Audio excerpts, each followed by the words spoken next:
Hello, and welcome to this Bournebrook podcast. In this episode, columnist Guy Denton talks to Jonah Goldberg, the editor-in-chief of The Dispatch and the host of the Remnant podcast. Guy begins by asking about Jonah's early political development. So, the place to begin is my dad was in many ways a classic, I shouldn't say classic neoconservative because maybe 1 in 100 people have any clue what actual neoconservatism was. But if you define neoconservatism the way I generally do, the way Irving Kristol generally did, and Irving Kristol was basically the first guy to actually call himself to own the label neoconservative. It has nothing. It has something to do with foreign policy, but that's second and third wave, neoconservatism. It's primarily this intellectual process of disillusionment with the left that causes you to do this reappraisal of your first principles and realize that a lot of the old wisdom can actually be borne out by social science and data and all of these kinds of things.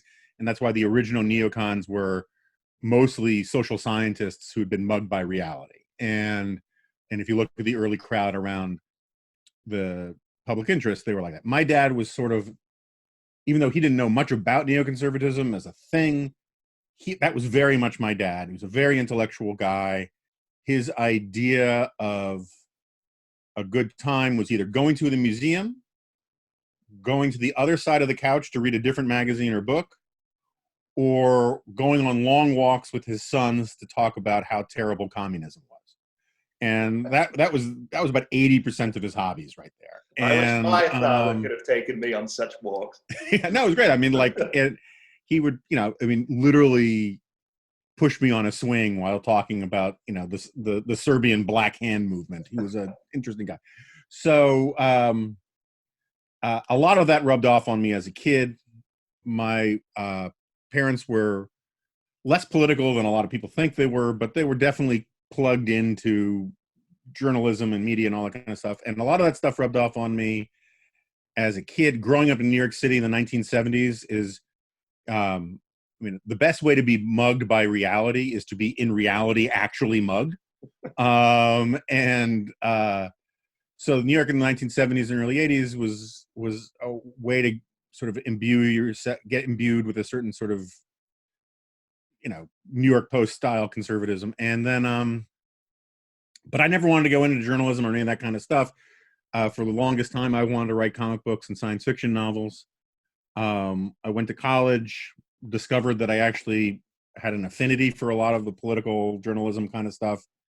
And after college and after a brief stint trying to start a business and then going to Prague to teach English, my first job was at the American Enterprise Institute, where I played enormous catch-up intellectually because I was surrounded by all these Ivy League kids around my same age, and they knew things that I didn't quite know, or they knew it at a level of depth that I didn't know. And so it sort of was, in many ways, it was my graduate school. I just read up on Strauss and all of these various things, and I became very good friends with the guys at the Public Interest. And so I probably came into all of this in many ways fairly a neoconservative in outlook, even though I never really made that migration from left to right. I just was sort of born conservative, and became a big, just obsessive nerd about reading up on conservative intellectual history.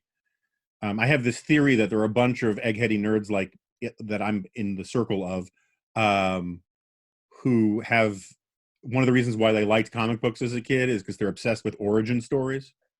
And so there's a certain small cadre of people in Washington around my age who read George Nash's The Conservative Intellectual Movement as if it was some sort of Rosetta Stone, and you sort of reverse engineered the footnotes and read all sorts of stuff. And that was definitely me. And I know I'm giving you too much information, but and then at National Review, I was basically your basic fusionist, and I still am a fusionist, by which I'm talking about the Frank Meyer School of Conservatism, which says that there are two pillars of conservatism. One is individual liberty, the sort of Lockean, free minds, free markets, limited government, all that. And then there's the other pillar, which is tradition, wisdom of the ancients, culture, respect for transcendence, even if you're not. I mean, this is one of the things I think William F. Buckley was definitely right about when he keeps scoring on Ayn Rand. He said, look, you don't have to be religious to be conservative, but you have to have respect for religion and respect for transcendence and the idea of transcendence and the people who believe in transcendence. And if you can't do that, then you're giving yourself a permission structure to make all sorts of other mistakes. And I think that's right. I think that's sort of the dividing line between a lot of right libertarians and Randians and other varieties of it. And so then I wrote Liberal Fascism. That made me more libertarian, I have to say. I used to, one of the things that attracted me to the earlier neoconservative stuff was this idea that government could have the expertise to do all sorts of wonderful things. And I still think it can do good things, but my skepticism is much greater than it used to be. And the fundamental insight I got from writing that book, which has sort of informed everything else I've done since, and I think is at the essence of what it means to be a conservative in the Anglo-American tradition to some extent, is the idea that the government can't love you. And what I mean by that is it can't be your mother or your father. It can't be your source of meaning. And the effort to try to have it be your source of meaning, or the effort to try to make the state other people's sources of meaning, is really at the heart of all forms of tyranny and totalitarianism, whether it's of the left or the right. So anyway, I rambled there. It's early in the morning for me. Feel free to swoop in like a flock of ravens and pick on anything in there. Well, in terms of much of the nerdiness inherent in that answer, I like the point you always make about how conservatives, we're the Dungeons and Dragons geeks. We're the people who obsess about Edmund Burke and Michael Oakeshott. We talk about whether Chicago-style economics are better than Austrian economics. No one else cares. But don't progressives do this too? Aren't progressives obsessive about ideas and intellectual history? What's the difference there? What distinguishes the they may be on your side of the pond. They're not in America. I mean, I honestly believe that. I mean, look, obviously there are academics who are interested in intellectual history. Absolutely. But this is a point that E.J. Dionne and Martin Peretz and a bunch of other liberals. I mean, it's been a while since I've written on this stuff, but I should make a caveat. In the Trump era, a lot of the stuff that I love about conservatism is basically either in remission, hibernation, or it's just freaking dead. So I am not triumphalist about what makes the sociology of conservatism superior anymore, because the sociology of conservatism has broken my heart in a lot of ways. But there's a rich argument that goes back to American pragmatism and beyond, that in the American tradition, progressives are forward-thinking, they're action-oriented, they don't like looking to the past as a source of authority or meaning. They are much quicker to topple their icons than conservatives are, and they are much quicker to create icons who are activists. And I don't mean activists in the sort of take money from George Soros kind of way. I mean activists in the deeper meaning of action first. Martin Luther King, in the highest and best sense of the word, was an activist, but he was a doer. The fact that he was also an intellectual and an eloquent writer was really secondary to the doing. And it was E.J. Dionne who had the thing about the Dungeons and Dragons geeks and the ties and stuff. There's a great passage in one of E.J.'s books, and for people who don't know, E.J. Dionne is a widely read progressive liberal columnist, Brookings fellow, and one of the few of the sort of nerdy, eggheadery left-wingers who actually does know a good deal about intellectual history, but he's much more interested in conservative intellectual history than he is in his own intellectual history. But anyway, at one point, David Brooks asked, the New York Times columnist, asked EJ, so like, who's on your ties? What are you wearing? Who are your symbols on your ties? And EJ didn't know what he was talking about. And David made the point, look, among conservative eggheads, there's this thing where you wear your Edmund Burke tie or your Adam Smith tie or your Friedrich Hayek tie. And EJ says, look, it's just, we don't think that way. We are not oriented towards, taking our cues from intellectual history. We're much more interested in the now and in the future. And I think that is legitimately true. I mean, I can talk to, I don't want to sound like I'm bragging, but of my opposite numbers in this world in liberal journalism, happy to concede lots of them are smarter than me. Lots of them know more things than I do about all sorts of things.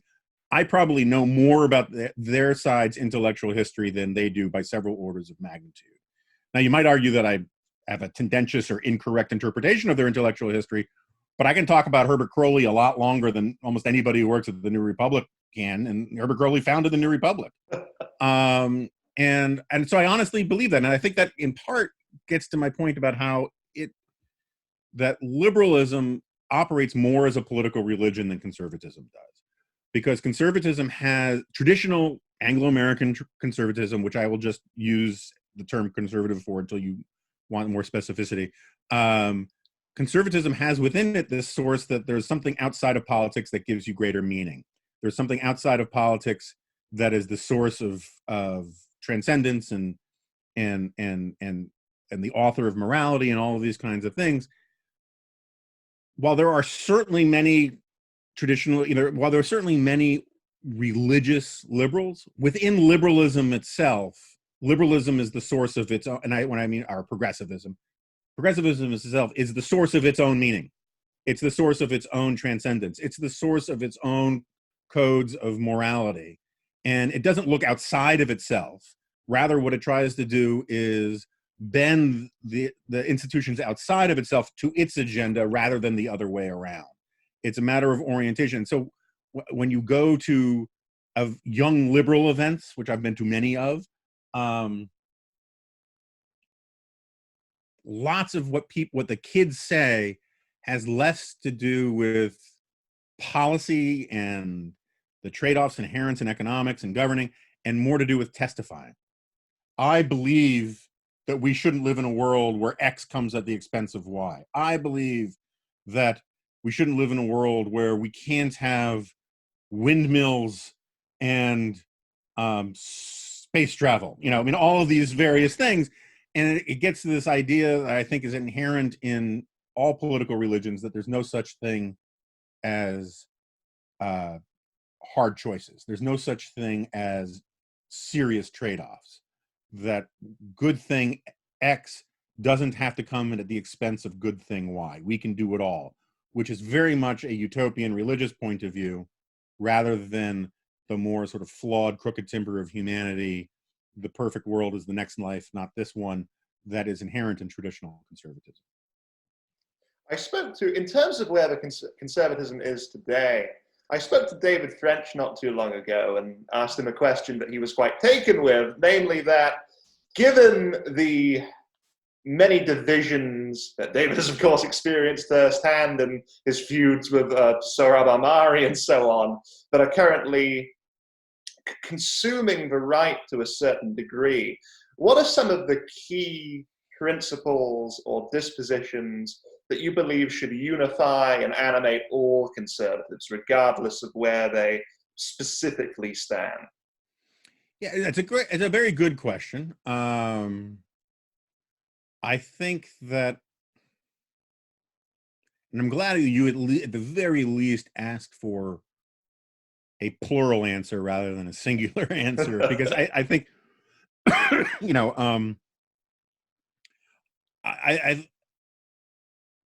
think a lot of people, when they said that, when Ronald Reagan said, look, if you agree with me on 7 out of 10 things, you're my friend, not my enemy. I think there's a lot more wisdom in that than people generally appreciate, because it sort of sounds like just a glib politician's thing. If I had to think of the big lessons that I've learned, sometimes painfully, over the last 15 years, I think my biggest one is for conservatism as an ideological movement or an intellectual movement is I am more against fundamentalism than I once thought I was. And what I mean by that is I do believe there are fundaments, there are basic precepts that undergird what we believe, but there's not one. And for a long time, say the Claremont guys, they basically said it all boils down to fidelity to the Constitution. It all boils down to this idea of the American founding as the spine that all the other rests of our body hangs on, or whatever a good analogy might be. And I just don't think that's true. I don't think it's necessarily true that Western civilization is, because Western civilization, which is something I'm very much in favor of and would like more of, it's very difficult to reduce to a single set of precepts. It's this big movable feast of events and trends and counter trends and whatnot. And so I could give you an answer of things that I really think that a majority or supermajority of conservatives should believe in. But I also think that you can be deviationist on one or two or three of lots of things and still be functionally a conservative in broader sense of things. I think you have to believe in limited government and free markets to one extent or another. Obviously, there are points at which you can get off the bus. You don't have to take it all the way to the depot on free markets. We're not libertarians. I don't want really robust free markets for kiddie porn. Okay, I mean, so there are things that the state, that because everything is about trade-offs, there are points at which the state can intervene in on almost any categorical issue. But as a general precept, you need to be, when in doubt, you're in favor of limited government and free markets. You have to one extent or another, have, as I was saying before, respect for religion. Again, I don't think that you have to be religious or subscribe to a specific orthodoxy of religion, but you cannot have contempt for those who do. Just as you can't just assume that they're idiots who worship their sky god. That's that gets you in a lot of trouble. Now, I know conservatives who come really close to that, but they're conservative on everything else. So that's my point, is that you sort of get a free pass on one or two of these things, so long as you're not a jerk about it. But I think that you have to have some sort of serious, this goes straight to the free markets and limited government thing. You have to have something close to an originalist or a textualist understanding of the Constitution. You cannot, a gateway drug to unbridled power and an arbitrary power, as say Edmund Burke might call it, and the abuse of it is the belief the Constitution just means whatever I want it to mean. I know Brits have a different thing about that, but that's your problem. I think that and I think this is as close to something that has to unify the right as I can think of. I mean, more will come to mind, but you cannot believe in the perfectibility of man. You have to believe that we are built from the crooked timber of humanity and we will never be made straight. And whether you want to get that from Isaiah Berlin or Immanuel Kant or some bathroom graffiti, I don't really give a rat's ass. But if you believe that we are blank slates and that the state or the enlightened people can turn you into whatever they want to turn you into, then you just simply do not have a conservative orientation. You're not building your philosophical assumptions on conservative assumptions, because that, I think, this idea that, even though people don't think about it in these terms, the idea that human nature has no history, that we start over with every generation with the same human nature that the previous generation and going back 10,000 years had, if you can't appreciate that fact, then all these other things I'm talking about really don't matter very much. How do you feel about nationalism as a concept, which is now being emphasized by people ranging from Rich Lowry to Tucker Carlson in varying degrees? Is it welcome? Is it necessary? Is it undesirable? And could you not understand why there's been a resurgence of it? Okay, again, this is one of these things. It depends who we're talking about and in how they define these things.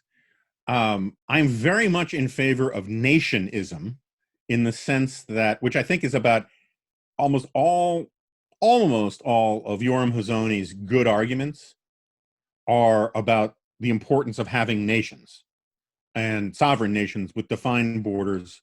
And I agree with him entirely on that. And I agree with every other quote unquote nationalist out there about that. I am not for global government, at least not for the next 500 to 1,000 years. Things could change. But since I believe in federalism here at home, I also kind of believe in an idea of federalism globally, in the sense that you want more people to live according to the cultures that they have and the values that they have as possible, even though I'm in favor of everybody being, broadly speaking, democratic. That said, I've always argued for decades now that nationalism, first of all poisons are determined by the dose, right? I mean, there's no such, there almost is, I mean, I'm sure like strontium 90 or something is just simply poison. But basically, almost everything that we consider to be poison, if you make the dosage small enough, isn't poison. And so the analogy I've often used for nationalism is that nationalism is a little like salt. A little bit, if you know anything about cooking, you know that if you make something without salt, it brings out, you need salt to bring out flavor in things. A stew without some salt in it is going to be this bland affair. It's what brings all the flavors together. It's what makes it robust. It's what gives it that pop. Societies need a certain amount of nationalism to have a certain amount of cohesion, to have a certain amount of social solidarity. In the same way that Chesterton talked about how the purely rational man will not marry, the purely rational soldier will not fight. If you do not have some conception of nationhood and nationality and national solidarity to some extent, you are really just a hodgepodge of random, atomized individuals, and your country will not hold. So that level of sort of Roger Scruton defense of nationalism, I'm all in favor of. But as with salt, too much salt ruins the meal. And way too much salt is literally poisonous or lethal. And so when people start screaming nationalism, I see them as dumping buckets of salt in the meal. The best nationalism is in the background and it's assumed. The second you make it part of a partisan agenda on one side or the other, you invite in dialectical fashion anti-nationalism, which defeats the purpose of nationalism, which is supposed to be this thing that everybody is unified by, right? So it's one of these sort of Heisenberg principle kind of things that if you start honing in on nationalism, it messes it all up. And moreover, I think that a lot of the stuff that people say about nationalism is, I don't want to get too political science here, but very stupid. And it is, they think they know what nationalism is. They think they know what patriotism is. Some people, Rich Lowry, who's an old, dear friend of mine, I think he's wrong about a lot of stuff, but he knows what he's talking about. Excuse me. And he does the reader the service of actually defining his terms. And I may disagree with his definitions, but if you work on his definitions of things, I don't have that much to argue with. In his big piece that he wrote with another one of my best friends, Ramesh Ponnuru, his piece on nationalism for National Review, they talk a lot about benign nationalism. And, my major complaint is that the word benign is doing all of the work there.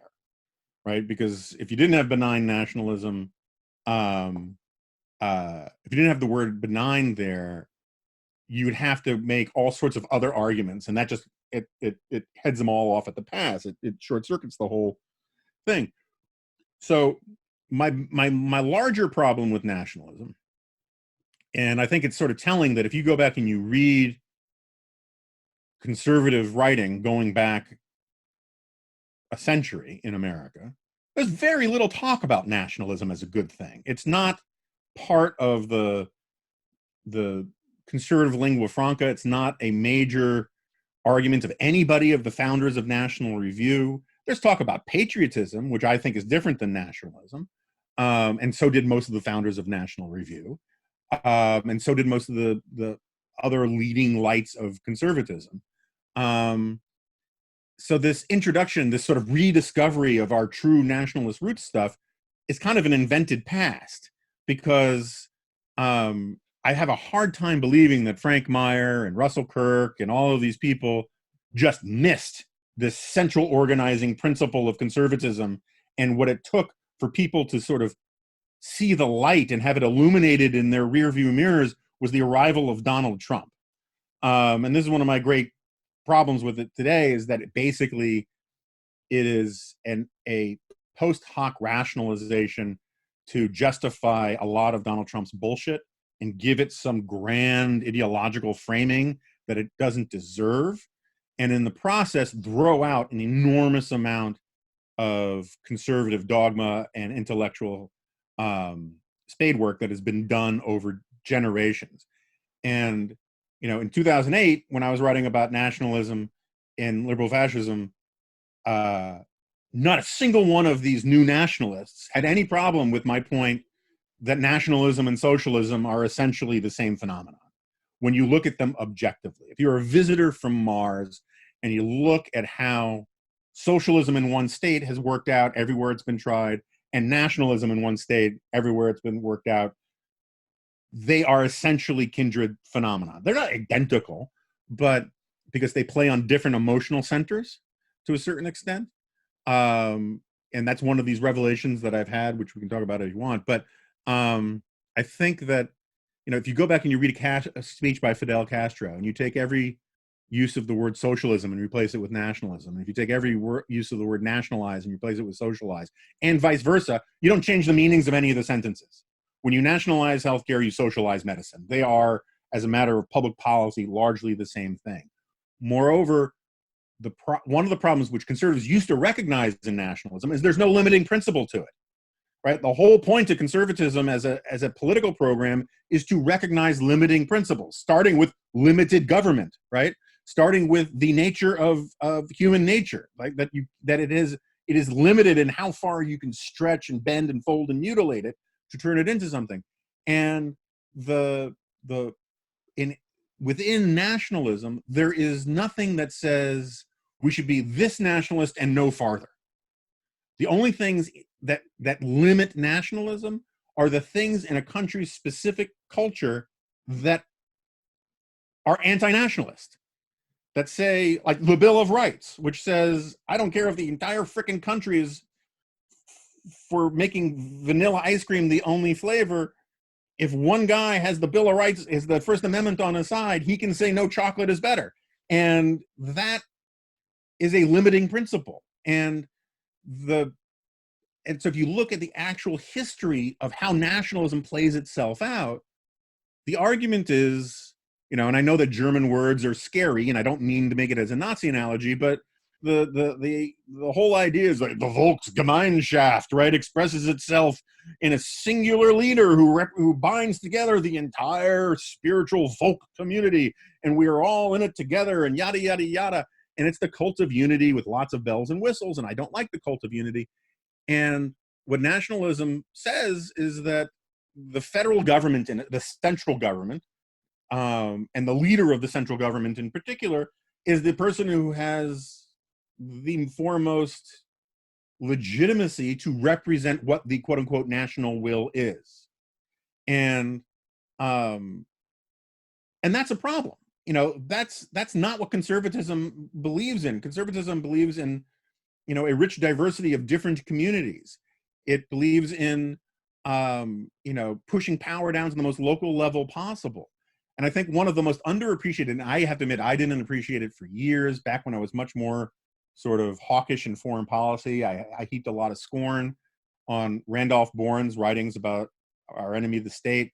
As I've become more Knockian and more dyspeptic and more misanthropic, I've revisited Bourne, and his distinction between state and government, hugely important and lost on a lot of people.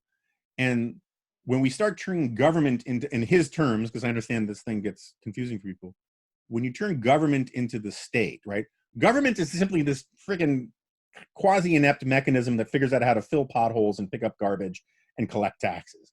And we argue about what government does. You are not a traitor or unpatriotic if you disagree with how the government is doing that. The state, in the way Bourne talks about it, is this quasi-mystical representation of the true people and the true spirit of the people and the soul of the nation and the heart of the body politic and all of this bullshit. And to question the state is to question the nation, is to question the meaning of what it means to be an American or whatever. And nationalism turns government into the state. War, as Bourne pointed out, is the health of the state. And the whole point of conservatism in the Anglo-American tradition, using Bourne's terms for these things, has been to keep government from becoming the state except in moments of dire urgency and emergency. And otherwise, government should be the place where politics takes place, and we should be free to do whatever the frick we want everywhere else, right? This is Michael Oakeshott's big point about how you can be conservative in politics and be a radical in everything else in your life. And what nationalism does is it homogenizes thinking, it questions patriotism, it defines patriotism as loyalty to basically a mob for all intents and purposes in terms of how it politically plays out. It looks at impediments to the national will, whether they're constitutional or economic or simply political, as somehow inherently illegitimate that deserve to be rolled over. And it centralizes our politics in ways that conservatives shouldn't want, and that libertarians have always opposed. Well, we've referenced liberal fascism a few times now, and a question I had in mind that has really more or less already been answered was, what do you think are some of the most pertinent lessons from that book now, 12 years later, given the radically different political situation of 2020 compared to 2008 in many ways? But I suppose an equally interesting question, and you can address that one if you would like as well. What would be, if anything, would be different about that book today if you wrote it now? Yeah, so I'm going to be a little coy about this because I keep meaning to write this big magnum opus essay where I sort of come to grips with what I got wrong and what I got right in liberal fascism. But I will give you a bit of a preview and just say that, look, there are individual paragraphs and sources that if I had to do it over again, I would pick a different source, that kind of thing, or make a slightly different argument about the history.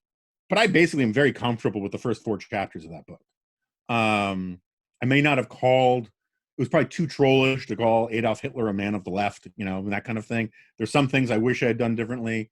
If I could have kept the sales and kept the impact that the book had and had a different title, so I didn't have to spend the last 12 years arguing about the title and about the picture on the front of it, that would be great. It's amazing to have so many intellectuals literally violate the rule of don't judge a book by its cover with me and think they're winning an argument.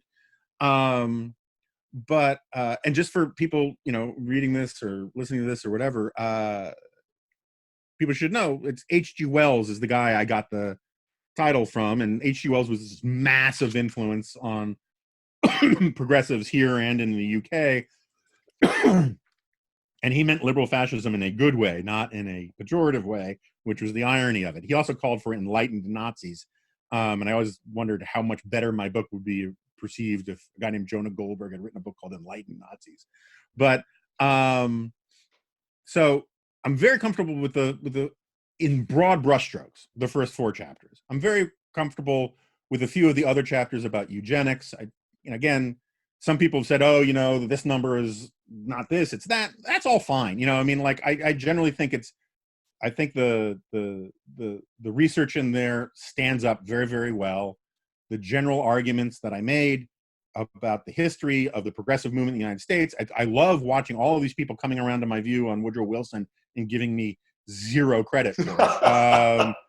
But I've been banging my spoon on my high chair about Woodrow Wilson for a very long time, and I don't think the right would. I mean, it's very difficult to judge what your intellectual impact is on anything, but I do think that were it not for me, the right would not have turned on Wilson the way it had, and I'm kind of proud of that because Wilson is one of history's greatest monsters. But all of that said, I think that the second half was a little too much of a screed, right? A little too much grounded in like the Clinton era and all of that. And if I were writing it today, I'd say 90% of that would probably get trimmed or cut. Not because I disagree with every word of it. It doesn't have lasting value for the conversation or the argument that I was making. But where I completely screwed up is on two things. One, and I've said this plenty of times before, part of my argument, part of my stated goal with that book was to get people to stop using fascist or Nazi as a political insult or as a cudgel. And part of the spirit was, look, you keep calling people who were not Nazis because they're in favor of like limited government, like as if the Nazis were big champions of limited government, right? But I mean, I grew up my entire life listening to people calling, libertarians and conservatives Nazis and fascists because they wanted to cut taxes, cut spending, and reduce the role of government. I mean, it's like, I remember one of my formative experiences was when Charles Murray's The Bell Curve came out, and I was a little policy gnome at the American Enterprise Institute, and I was sort of caught up in the fervor over it. And I remember watching on the local news a promo for the 10 o'clock news that says, coming up at 10, a controversial new book brings back to mind Nazi eugenics, and they show pictures from like Nuremberg rallies and stuff. And I think, Charles, who is a friend of mine, I know that can get me canceled these days, but Charles is a soaked to the bone libertarian who honestly doesn't think the government is qualified to collect your garbage. And the idea that he wants to round up people is just insane, right? But so what I want to do is get people to stop throwing that term around. Failed utterly. I basically made the practice bipartisan. Conservatives started calling liberals fascist as much as liberals were calling conservatives fascist. I didn't think that was progress. And if part of my goal was to sort of say we shouldn't do this, then I failed completely. The other thing that I got just very, very wrong, though I'm not too hard on myself about it because I don't think it was that foreseeable at the time, is that conservatism was vastly more vulnerable to fascistic arguments than I appreciated. And there's somewhere in the passage in the book, I talk about how conservatism is more than classical liberalism, but a conservatism that doesn't conserve classical liberalism isn't conservative. And I noted somewhere in the book, I mean, it's been a long time since I reread the book, but when I wrote that book, there was not a single major conservative intellectual figure that was particularly enamored with anybody who could legitimately be called a fascistic or Naziist philosopher, right? All of the people who were really into Carl Schmitt, for example, or even Heidegger to a certain extent, they were all of the left. The only real exception, and in part because this is unfair to Nietzsche, because Nietzsche wasn't the fascist that the Nazis turned him into. But even Nietzsche was not particularly popular on the right. The only exception to that was Alan Bloom and a couple of his Straussian guys around there. But for the most part, conservatives didn't look to that tradition. They didn't think about that tradition. They didn't even think about the arguments within that tradition. That's sort of getting to my point about how if you go back and you look at conservatism, they weren't talking about nationalism until a few years ago. Go back and look through the archives of National Review. Go read, do a word search through Nash's book. I've done this homework. It just wasn't a big part of it. And and so in 2000, well, it was really mid 2000s when I'm writing the book. When I was writing the book, I really believed that fusionism was much more deeply ingrained in conservatism than it turned out to be. And it turned out that the same sort of corruption, and I don't mean that in terms of like Hunter Biden or the Trump family or anything like that, but the same sort of corrosion, the same sort of temptation that you get from power worship on the left, the right was equally susceptible to it. And in my defense, I did argue constantly that this is one of the wonderful things about dogma, is that if you're dogmatically committed to certain principles, it immunizes you against the temptations of human nature. I mean, this is one of the fundamental Chestertonian points, is that, if you are firmly committed to Christian dogma or libertarian dogma or any of these kinds of things, it lets you resist and hold at bay the temptations that will turn you into a hypocrite. And I completely underestimated the degree to which conservatives actually would hold fast to their ideological and dogmatic commitments. And watching the last 4 years of Donald Trump, and watching how so many conservatives and libertarians who used to say character was essential, or statesmanship is essential, or liberty is essential, just defenestrate all of their previous principles out of a desire to be relevant and in the game and in the partisan mix, has been heartbreaking to me. And I also think I deserve blame to a certain extent. Blame is the wrong word, because it wasn't my intent, right? And so I don't believe that you can hold people accountable for releasing ideas into the world that other people will use wrong. But I'm one of the guys, I'm not the only one, but I'm one of the major 3 or 4 people who really introduced Saul Alinsky into the conservative conversation. In my defense, I introduced him as a very bad guy.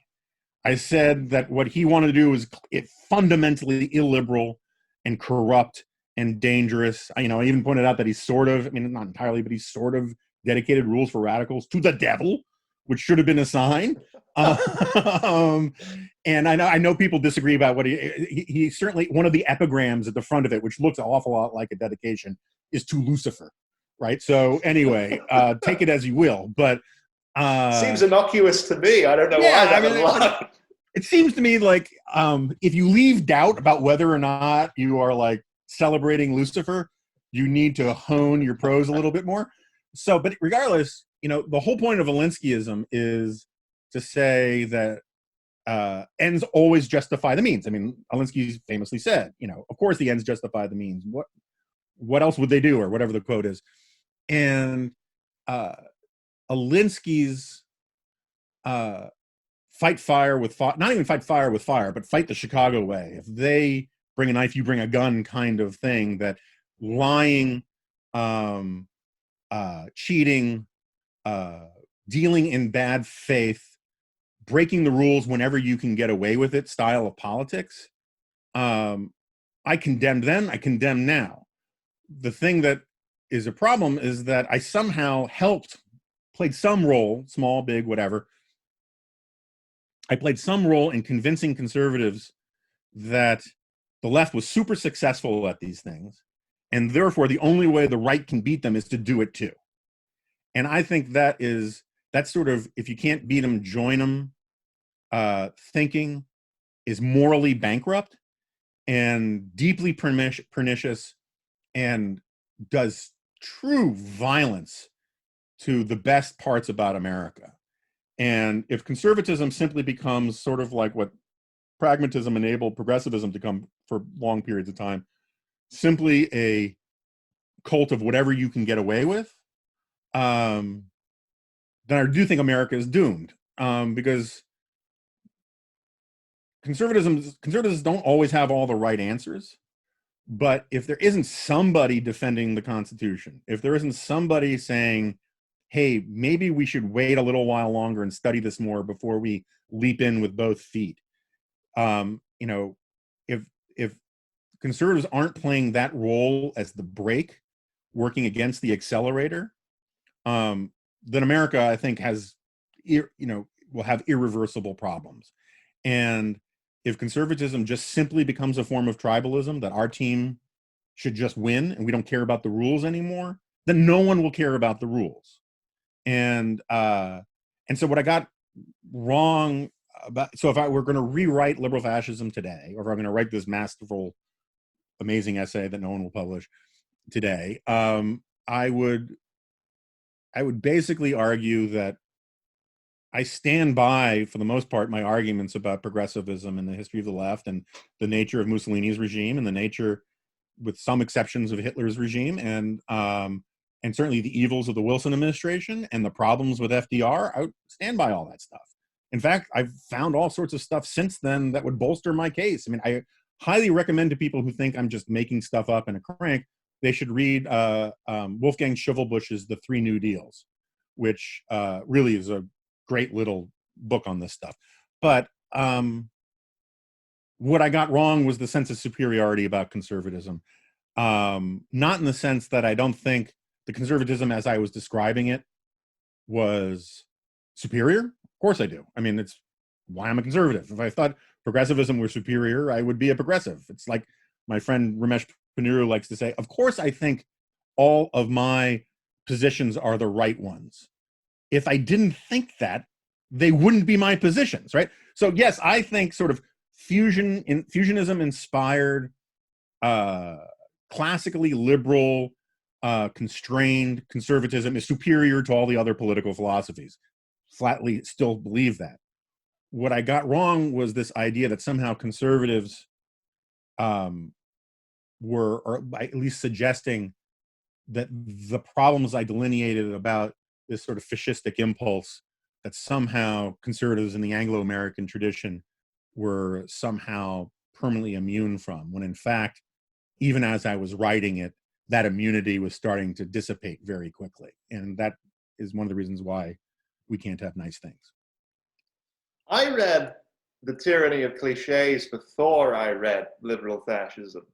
And reflecting on that book in a similar way, have there any new cliches developed in the last 8 years that you find particularly obnoxious? Or have some of the cliches that you wrote about in that book become even more pronounced and even more irritating as time has passed? You know, that is a great question.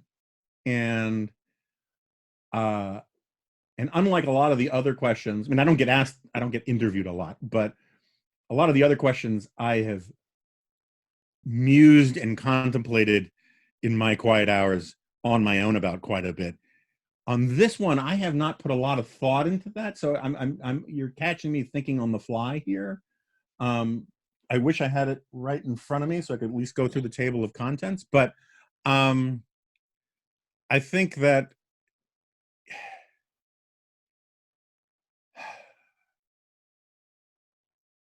I still stand by all the stuff about the Catholic Church in there.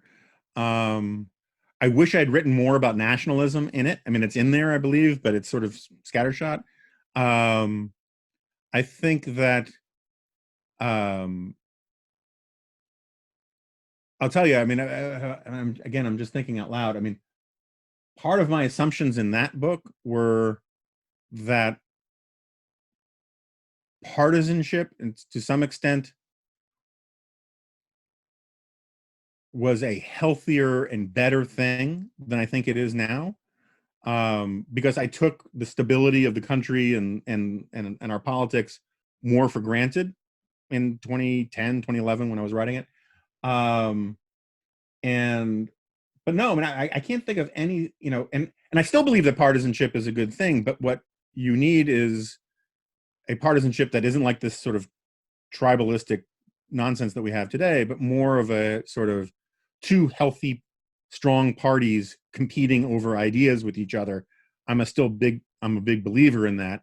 I'm a big believer in arguments, and that was one of my that's one of the through lines in everything that I've written for 25 years, is that one of the things that always made me love conservatism is that, going back to this Dungeons and Dragons geeks and, level 9 Hayekian and what tie do you wear and all that kind of stuff, is that we like to have arguments.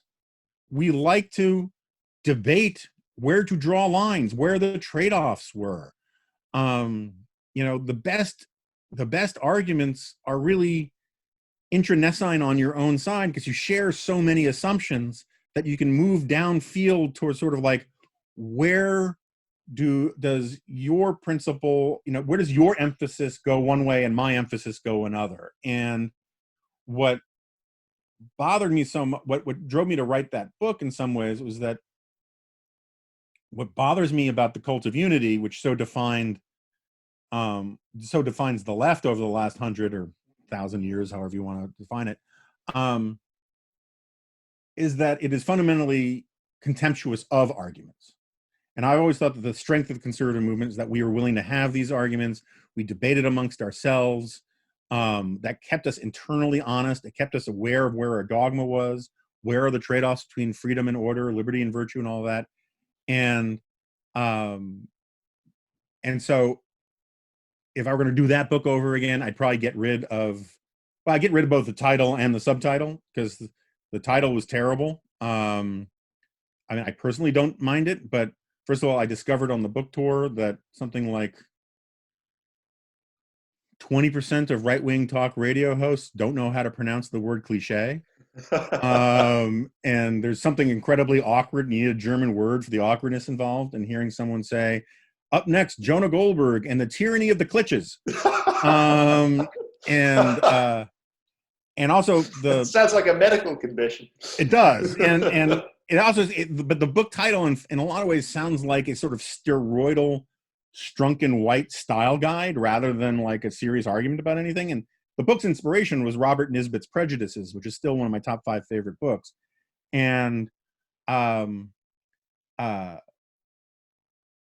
even the subtitle, the publisher really wanted something that punched the reader in the nose the way liberal fascism did. But there was a serious argument behind the title and the subtitle of liberal fascism. And this, I thought, was too much aimed at marketing. And I think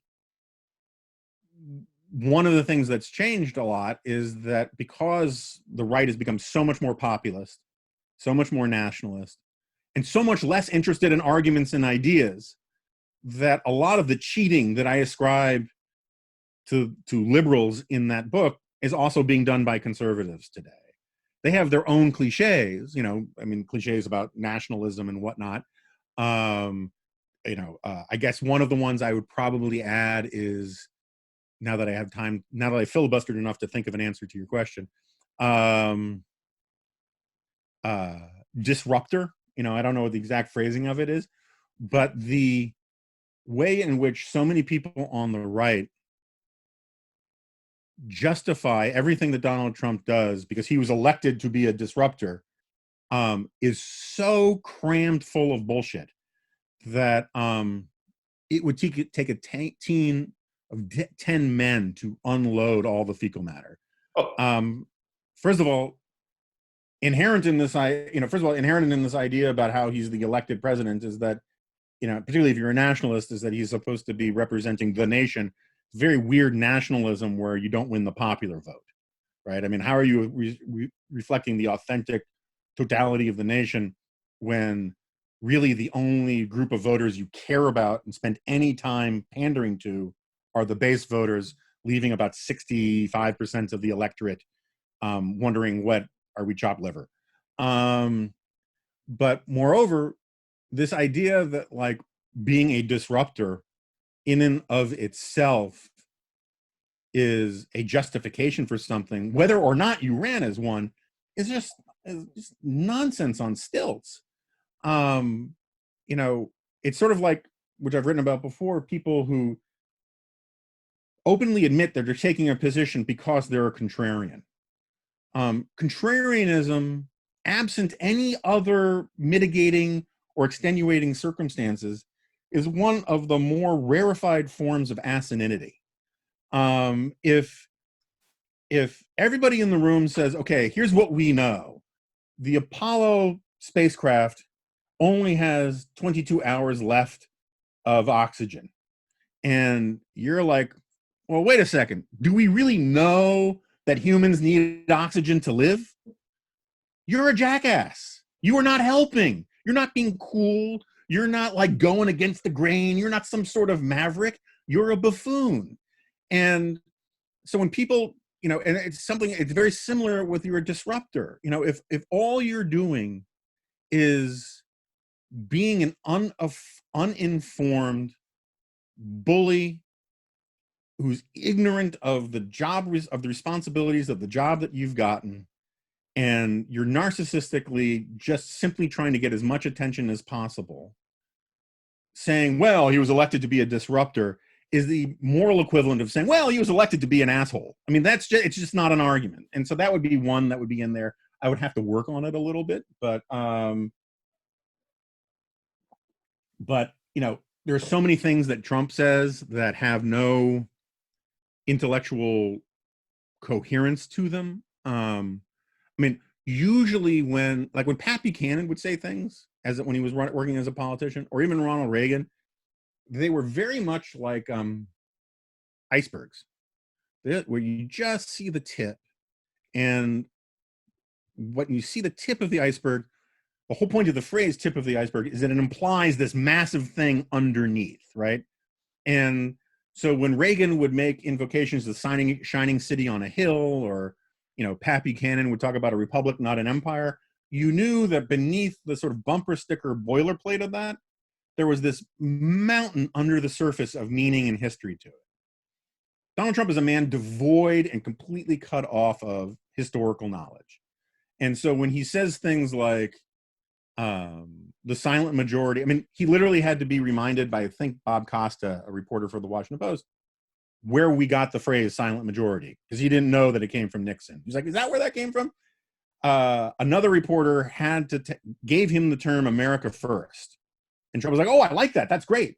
And Trump had no idea what the America First Committee, had no idea what America First meant in the 1930s and 1940s. He just thought it was a great slogan, you know, and you can do this with a vast number, even nationalism. I mean, I will gladly take bets from all sides if Donald Trump can name a single nationalist intellectual, including ones living today, never mind like Herder or Fichte or anything like that, right? He knows nothing about any of this kind of stuff. He just spouts it.